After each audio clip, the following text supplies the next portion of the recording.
আশ্বাসন হতে পারে।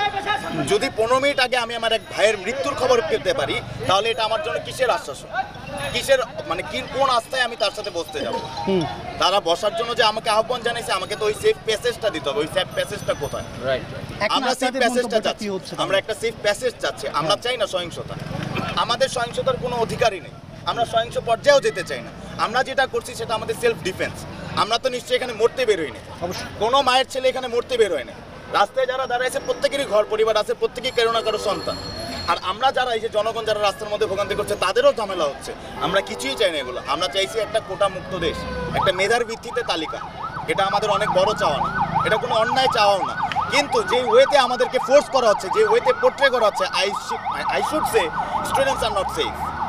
Make sure যে students are safe, until then it's not gonna happen. যখন তারা সেফ প্যাসেজ পাবে তখন তারা অবশ্যই বসবে, কারণ আমরাও শিক্ষার মধ্যেই আমরা যে আন্দোলন